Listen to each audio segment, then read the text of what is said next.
dictatorial. Mais c'est tu sais qui dit, c'est un dictateur pantenté. Parce qu'aujourd'hui, toutes les règles constitutionnelles sont malmenées. Kabila n'était pas dictateur. Permettez-moi, mon cher ami, lorsque les amis parlaient, il les a laissé le temps de parler. Allez-y. Laissez-moi le temps de poursuivre, s'il vous plaît.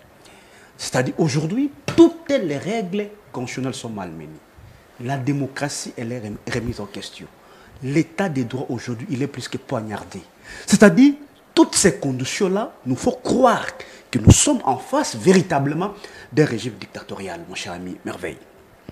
Parce que lorsque vous lisez la Constitution, dans son article 30, il est clairement dit que tout Congolais a les droits de se mouvoir, c'est-à-dire de circuler librement sur l'ensemble du territoire national. Pourquoi on fait cette interdiction? Je ne comprends pas. Mais ce qui m'intéresse beaucoup plus ici, c'est la marche, n'est-ce pas, du 20.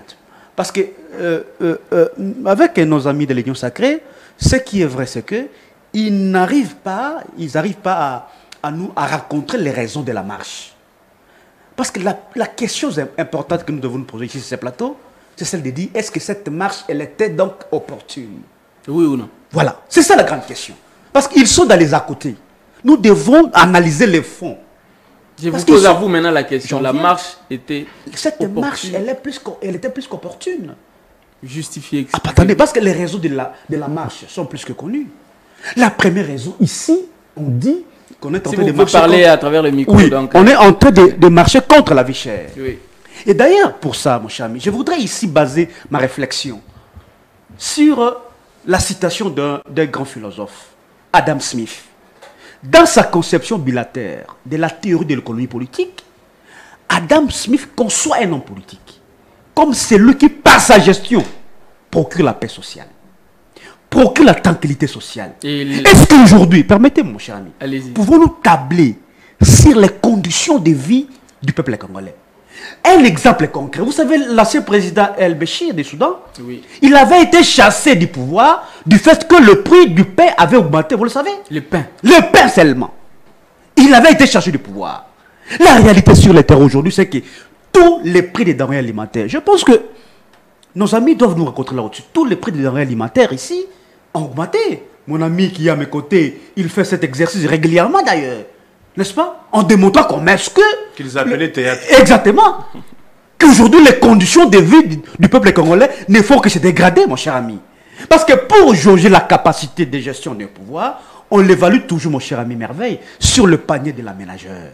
Allez aujourd'hui au marché, vous allez constater véritablement que tous les prix des denrées alimentaires ont en tout cas augmenté. C'est une réalité. Donc, pour cette cause-là, moi personnellement, j'avais soutenu cette marche-là. La deuxième raison, mon cher ami Merveille, on dit l'insécurité, particulièrement à l'est du pays. Ça, c'est une réalité. C'est une réalité également.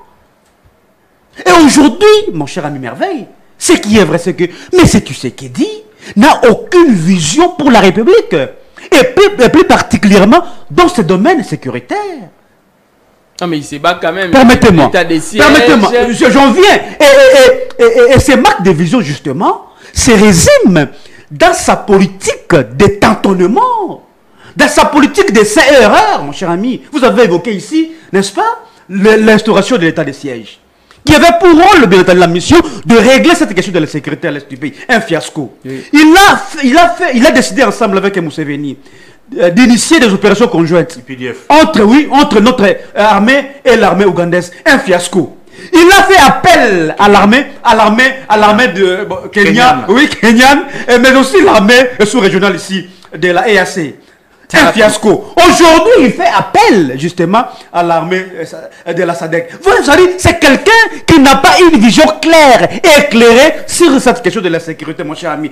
Permettez-moi. Non, mais quand même, la parole doit circuler. Mais quand on vient pour parler, on ne vient pas pour être... Allez-y. De toutes les façons, nous avons 1h30 de débat. Exactement, pour parler. Exactement. Ça dit... Diminuer le nombre de sujets, que ce soit des sujets... Allez-y, ça va. Donc, c'est pour vous dire tout simplement que mais c'est Tshisekedi nous a ramené dans les conditions de 2001. Kabila est parti du pouvoir, il n'a pas laissé une armée étrangère sur le sol congolais. En dehors de la MONUSCO, qui d'ailleurs il demandait le retrait progressif de la MONUSCO. C'est-à-dire aujourd'hui, nous avons toujours dit que cette question de l'insécurité Sa solution ne viendra pas de l'extérieur, mon cher ami. Ça viendra de l'intérieur. Ça viendra de l'intérieur et avec nos forces armées de la République, mon cher ami. Parce qu'aujourd'hui, le Congo est devenu un théâtre je sais pas, là où il y a plusieurs armes. Il y a plus ou moins 6 armées étrangères sur le sol Congo aujourd'hui. Ça dit, mais c'est ce qu'il nous a ramené 10 ans, 20 ans en arrière, n'est-ce pas? La parole va La troisième raison, la question électorale. Parce qu'il faut qu'on débatte sur des vraies questions de fond, mon cher ami. Il ne faut pas qu'on s'attarde sur les à côté. Je voulais vous dire ici. La troisième raison, la question électorale aussi. C'est une question très très importante aujourd'hui.